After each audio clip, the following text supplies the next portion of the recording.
that's one of the best things you can do is be honest with yourselves. And that's what I'm trying to say.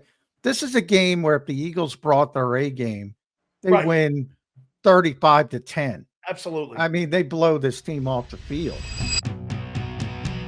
That offense is not 2024's offense right now. No, it's not. Now, yet to be determined. I mean, Saquon Barkley, he still looks good. By the way, the 2023 offense was better than the 2024 offense. They just had a crappy defense. And I don't think this is over. I mean, if James, that's true. They turned the ball over a lot. Well, they turned the ball over, yeah. Yeah. Okay. So, but he was 8th.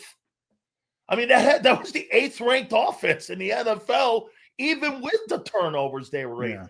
I'm going to make a point to you, and John has been saying, I don't know if this is the 23 team, which I don't believe.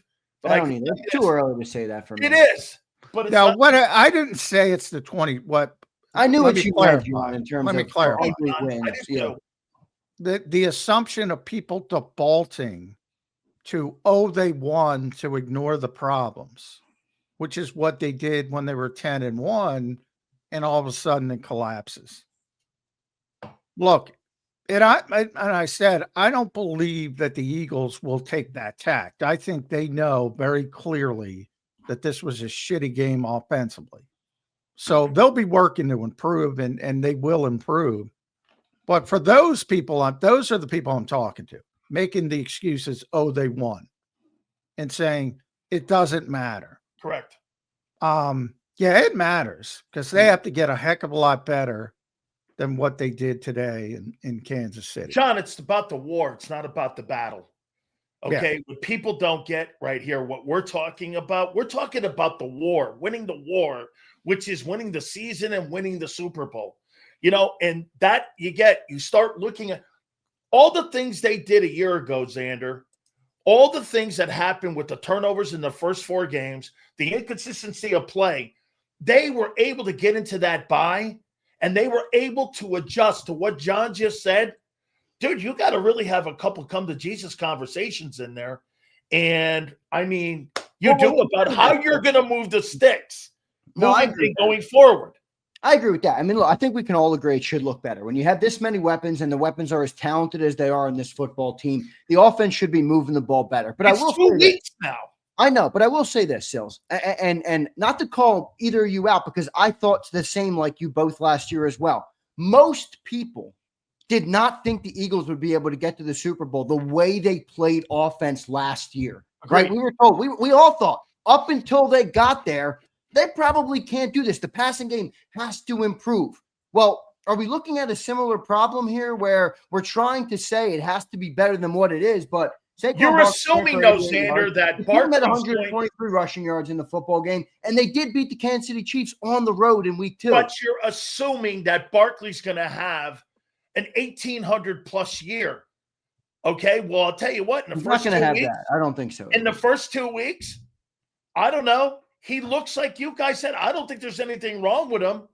But I'll tell you what. Here's another week where the Spagnuolo shut down the wideouts.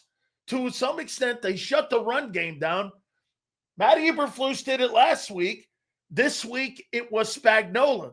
Zander, you keep playing with money like this and house money like this, you're going to get caught. Eventually, Guess what?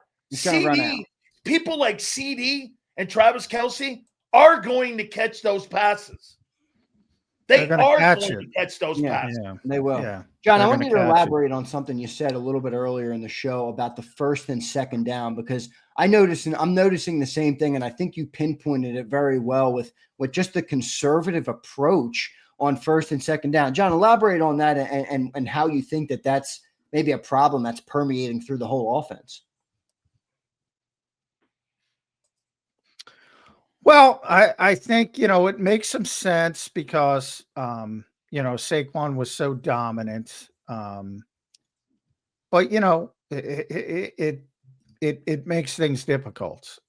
If you don't have success and obviously when you're 3rd and long in this league, that's what everybody shoots for. And then they bring, especially Spagnuolo brings all these unique pressures, and all of a sudden you're off the field. I saw way too much of that And part of it early was penalties and negative plays and getting behind the sticks as well. So, part of it is just a clean operation. But the minute, and that's why we always talked about last year, and they won in such a unique fashion. So it's similar to the overriding thought of what we're talking about. Well, they're winning. Right. Well, they won last year. So the assumption, and they've been very clear, you can't just stand still. Nick has said that. You have to keep evolving. Why do you have to keep evolving? Because people are going to adjust. Eventually, it might be slow, but they might adjust. So to assume that you can play this way and just ride Saquon Barkley, it lowers your margin of error. Right. And I think people are fooled by, well, how can you say that? They won the Super Bowl. Look, if you play this way, that's why nobody wants to play this way. Like a lot of people are saying, well, why don't you copy what the Eagles do? They don't want to copy. How many times have I told you that, Zander? They don't want to copy what the Eagles do for a number of reasons. They don't want to, and One, they can't. Yeah. They can't because they don't have the O-line or the running back or the quarterback for that matter. One, they don't have the patience because it takes 5 years to build an offensive line, probably minimum. As one as good as the Eagles, where you have those consistent, bell cows. Then you talk about the quarterback. Then you talk about the running back. And you have everything around them. So, it's easy to say, yes, they turned on the light switch. So, because we were having these same discussions, if you want to go back to last season, it was the Baltimore game, which they won. Ugly game in Baltimore, where Jalen threw for 118 yards. And then the next game, Carolina here, where he threw for 108 yards. And remember, Xavier Leggett dropped the pass that would have won the game for Carolina. Sound familiar? Now, didn't matter because they recovered. And the game after Carolina was the Pittsburgh game. Remember where Jalen came out and said, oh, that's what you wanted to see.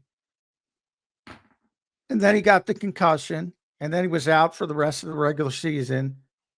I think people forget the playoffs because of how it ended.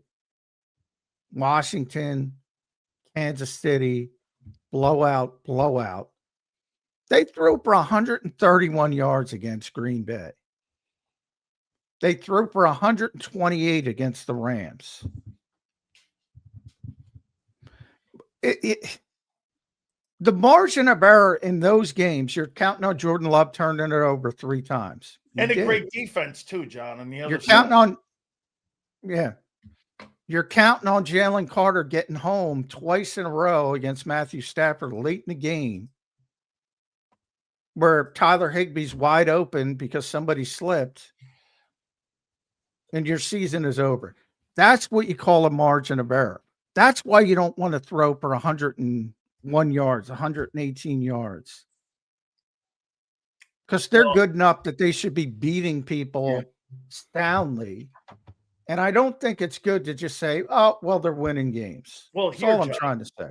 Let me go here with this. I mean, first 2 games, very unimpressive. With the first game, I was impressed by the way Hurts figured it out, the Rubik's Cube against the Cowboys. But, wow, I mean, not him per se.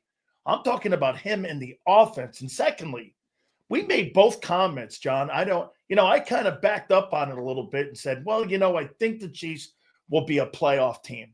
I wasn't sold that they were even a playoff team this year with the amount of non-skilled people that they have on that team. I'm still going to hang in there that they're going to be a playoff team, but let's not kid ourselves here. We're not talking about elite football teams that are hanging around the Eagles here. These are not elite teams. These are not teams. Mahomes is the only reason that keeps you in the conversation that maybe they figured out like they did 2 years ago, and they ended up going on that run and beating the 49ers in the Super Bowl. But let's be candid here. These are teams. One team's in a regression in the Chiefs.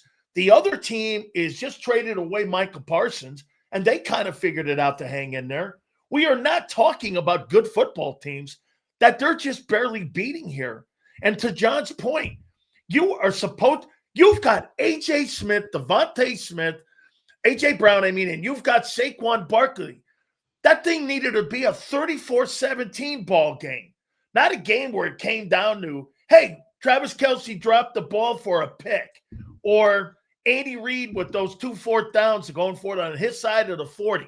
I'm not giving Jalen Hurts 50 yards to try to get scoring points. I'm not going to do that. Not to that football team that scared me. Andy Reid showed his desperation by He going sure for did. it. Yeah, he did. So maybe he had to do that because he knew. I think he did. I think he did because I think that's one of the best things you can do is be honest with yourselves, and that's what I'm trying to say. This is a game where if the Eagles brought their A game, they win 35-10. Absolutely. They blow this team off the field, but they played their D game, which in a lot of ways tells you how good they are because they're still able to win the game. But I can't sit here and tell people that, oh, that was an impressive performance.